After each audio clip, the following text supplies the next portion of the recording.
খুবই ভালো ছিল ভাইয়া, কারণ আমার ব্রাইডাল ব্যাপারটাই তো আসলে লাল টুকটুকে একটা বউ, মিষ্টি একটা স্নিগ্ধ বউ হবে, এটাই সবাই আমরা বাঙালিরা খুব এক্সপেক্ট করি। তো সেই জন্য সেরকম একটা লুক এসেছে এবং সবাই ভীষণ প্রশংসা করছে। এবং আরেকটা লুক আমাদের হয়েছে যেটা অফ হোয়াইটের মধ্যে একটা পাকিস্তানি ব্রাইডাল লুক, সেটা আমাদের এই শ্যুটটাই আমরা করেছি আকলিমা খান আপুর সুন্দর একটা ব্রাইডাল লুকের জন্য, পার্লারের জন্য। তো ভীষণ ভালো লেগেছে। আমি বরাবরই চাই যে একটু এক্সক্লুসিভ শ্যুট নিয়ে দর্শকদের সামনে আসতে। তো দাদাও যেমন প্রশংসা পাচ্ছে, আমিও পাচ্ছি। সো থ্যাঙ্কস টু এভরিওয়ান যারা আসলে এটা পছন্দ করেছে।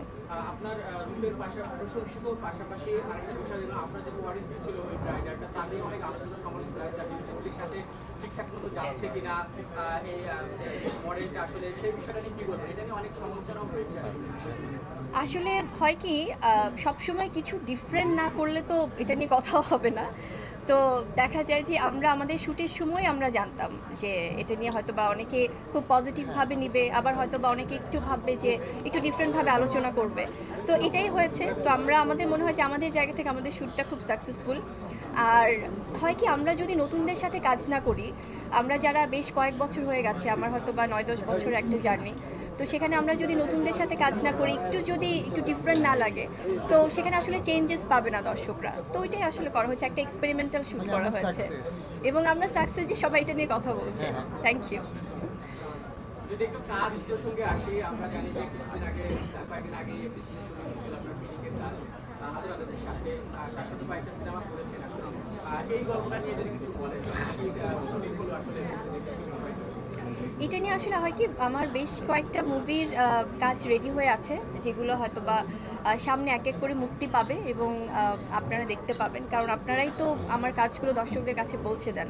কারণ শিল্পীদের এবং সাংবাদিকদের মধ্যে যে একটা সুন্দর মেলবন্ধন, এটা আসলে খুবই দারুণ, খুবই চমৎকার। সো আপনাদের মাধ্যমে আমার কাজগুলো পৌঁছাবে। এবং সিনেমা, হ্যাঁ, বেশ কিছু সিনেমা রেডি হয়ে আছে এবং নতুন যে সিনেমাটা শুটিং করছি সেটা অফিসিয়ালি যখন তাদের পক্ষ থেকে কোনো প্রেস মিট করবে, তখন আমরা একদম ইন ডিটেলস বলতে পারবো যে কেমন যাচ্ছে। আদরাদের সাথে আপনার জুটিটা আমরা দেখছি যে ডে বাই ডে বৃদ্ধি পাচ্ছে, দ্বিতীয়বারের মতো। আর সেই ক্ষেত্রে কেমন সম্ভাবনা দেখছেন? আপনি তো অনেকদিন ধরে ইন্ডাস্ট্রিতে আছেন, আমাদের বলা হয় যে নায়ক সংকট, বলা হয় নায়িকাও সংকট, সেক্ষেত্রে আপনারা আদালতের কাজ ডে বাই ডে পাচ্ছেন, এখানে কেমন সম্ভাবনা দেখছেন? এটা আসলে পরিচালক প্রযোজকদের উপর নির্ভর করে। তারা যখনই কোনো ভালো গল্প, তাদের উপর আসলে ডিপেন্ড করে তারা কাস্টিং কিভাবে চুজ করবে। তো সেভাবেই যখন আমার সাথে অন্য অনেক হিরোদের সাথে যখন তারা মনে হচ্ছে যে গল্পে এভাবে যাবে, এই কাস্টিং যাবে, তখনই তারা চুজ করছে। তো এভাবে আসলে অনেকের সাথেই কাজ হচ্ছে এবং আমি তো বরাবরই বলেছি যে একজন শিল্পী হিসেবে আমি সবার সাথেই কাজ করতে চাই এবং সেটাই হচ্ছে। সো জুটি হিসেবে আমার কাছে মনে হয় যে এটা দর্শকদের উপর ডিপেন্ড করবে তারা কিভাবে অ্যাকসেপ্ট করছে কাকে। তো বরাবরই আসলে অভিজ্ঞতা ভালো যাদের সাথেই কাজ হচ্ছে এখন। শোনা যাচ্ছে যে ফিলিং হয়তো ঈদে আসতে পারে।